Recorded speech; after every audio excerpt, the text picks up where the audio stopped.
कारीन का क्या रोल है? देखें, कारीन को समझना इसलिए ज़रूरी है कि ये जो जिक्र हुआ है कि अल्लज़ी युवस्विसु फ़ी सुदूरिन नास मिनल जिन्नति वन नास। अब ये जो वसवसे फूंकना, ये किसका काम है? ये कोई आउटसाइड जिन नहीं होता, ये basically according to our Muslim scholars ये आपका कारीन है। वो कारीन आपके बारे में एक एक बात जानता है। आप जब से पैदा हुए हैं, आपका नाम उसे पता है, आपके पेरेंट्स का उसे पता है, आपकी हैबिट्स का उसे पता है, उसे हर चीज़ पता है, और डेथ तक वो आपके साथ ज़िंदा रहेगा। अब ये कारीन आपको इन्फ्लुएंस करता है। ये कारीन आपको कैसे इन्फ्लुएंस करता है? इट डिपेंड्स कि आप इसको फीड कितना करते हो। इकबाल सल्फ़ी से आप लोगों ने सुना होगा, बहुत से वाक़यात उन्होंने सुना है कि जिन्नात खुद बताते हैं कि फ़ीड कैसे होते हैं। एक तो म्यूज़िक जो है ना, ये जो है हैवी मेटल हो गया, ये बहुत पसंद है जिन्स को, अकॉर्डिंग टू जिन्स, इकबाल सल्फ़ी के मुताबिक। इसके अलावा दूसरा म्यूज़िक भी उन्हें बहुत पसंद है, उनकी ये खुराक है।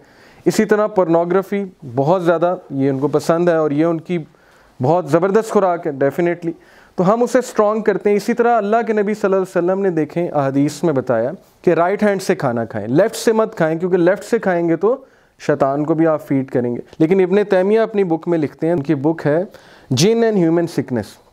इब्ने तैमिया उसमें कहते हैं कि अगर हमारे सामने हिडन वर्ल्ड खुल जाए जिन्स का, तो हमें पता लगेगा कि इस्लाम की एक एक बात में कितनी हिकमत है। तो चूँकि नबी सल्लल्लाहु अलैहि वसल्लम ही न्यू एवरीथिंग फ्रॉम वही अल्लाह सुब्हानहू व तआला की तरफ से, उनकी बात मानने में ही फ़ायदा है। अब उन्होंने राइट हैंड से खाने का कहा है तो राइट हैंड से खाना है, पानी बैठ के पीने का कहा है तो बेहतर है बैठ के आप पिएँ, 3 सांसों में पिएँ, उस तरह से पिएँ। बाथरूम आपने जाना है, पहले लेफ़्ट फीट रखें, मस्जिद से निकलना है राइट फीट। ये सारी चीज़ों का ताल्लुक़ देखिए इन चीज़ों से हैं जो मैं आपको बता रहा हूँ, ये उसकी खुराक से ताल्लुक़ है। और इसीलिए जो राकीज़ होते हैं वो अपने आप को वज़ू में रखते हैं हर वक्त। वज़ू में नहीं रखेंगे तो उन पर अटैक्स जो हैं बहुत ज़्यादा स्ट्रॉन्ग हो जाएंगे। कभी आप उनसे पूछेगा कि उन्हें कितना डिफ़िकल्टी होती है। इकबाल सल्फ़ी ने ख़ुद मुझे एक दिन बताया था कि आग से खेलना जो है आसान नहीं है, आग से खेलना बहुत मुश्किल है, और आग से खेलने के लिए मुझे हर वक्त जो है वो पानी में होना पड़ता है। पानी से मुराद है मुझे वज़ू में होना पड़ता है। ये जो जिन है कारीन, अब इसका क्या रोल है, इसके साथ किस तरह से कन्वर्स करते हैं सूदसेयर्स, मैजिशियंस वगैरह, किस तरह से वो डीलिंग्स करते हैं इसके साथ, ये एक अलग सब्जेक्ट है, इस पर इंशाल्लाह हम बात करने वाले हैं। लेकिन अकॉर्डिंग टू दिस हदीस यू मस्ट नो कि there is a evil companion with you. आया भी है इसके ऊपर। आया क्या है जी? आया ये है कि हिज डेविल कंपेनियन क़ाला क़रीनुहु रब्बना मा अतग़यतुहु वलाकिन काना फ़ी ज़लालिम बईद। He the devil companion will say our lord, I did not make him transgress but he himself was in extreme error. Chapter 50 सूरह कहफ वर्स नंबर 27। सो कुरान में भी कारीन देखें, कारीन का लफ्ज़ आया। अब ये कारीन है evil companion according to the translators. ये डेविल कंपेनियन है वो जो हमारे साथ पैदा किया गया। अब ये वो है जो हमें वसवसे डालता है, ये स्ट्रॉन्ग हो जाता है, ये स्ट्रॉन्ग होता है तो गुनाह की तरफ हमें माइल करता है, ये वीक पड़ जाता है तो इंसान जो है वो अच्छाई की तरफ चला जाता है। असल में हमारे कंट्रोल में है। अल्लाह ने हमें अशरफुल मखलूक़ात बनाए, इससे डरने की ज़रूरत नहीं है। वो ख़ुद कह रहा है क़यामत वाले दिन वो क्या कहेगा कि मैंने इससे गुमराह नहीं किया था, इसने ख़ुद मुझे फ़ीड किया था और इसने मुझे फ़ीड करके इतना स्ट्रॉन्ग बना दिया था कि मैं इस पे हावी हो गया। जब मैं इस पे हावी हो गया तो बस ठीक है, फिर आई यूज़ टू कंट्रोल हिम। सूदसेयर जो होते हैं, किस्मत का हाल बताने वाले होते हैं, मैजिशियंस जो होते हैं, ये क्या करते हैं कि इनकी डील हुई होती है आपके कारीन के साथ। मिसाल के तौर पे मैंने किसी पे मैजिक कराना है, अल्लाह रहम करे, मैं जाऊंगा मैजिशियन के पास और मैं उसे जाके कहूँगा जी कि फ़लाना बंदा है तो उसके जहन में आप ये बात डलवाएं, या मेरी उस माशूका जो है वो भाग रही है तो उसको दोबारा मेरे पास आप लेकर आएँ। अब होता ये कि वो अपने कारीन के थ्रू उसके कारीन को हाजिर करते हैं।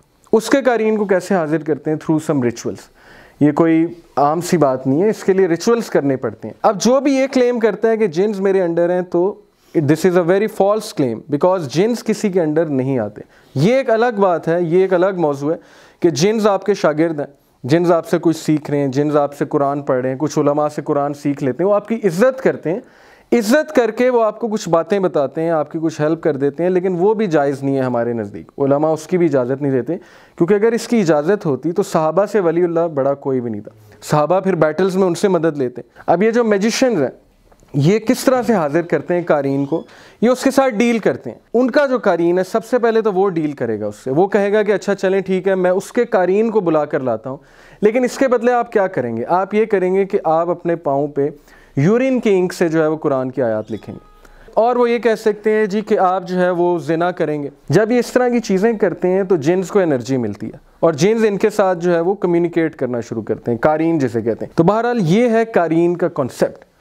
कारीन का कॉन्सेप्ट बहुत से लोगों को नहीं पता, दे डोंट नो कि व्हाट्स गोइंग ऑन। हमारे साथ एक जिन भी है, हमारे साथ एक शैतान भी है। यस, अल्लाह ने हमारे साथ एक शैतान पैदा किया है एंड थ्रू दैट जिन वी आर बीइंग टेस्टेड।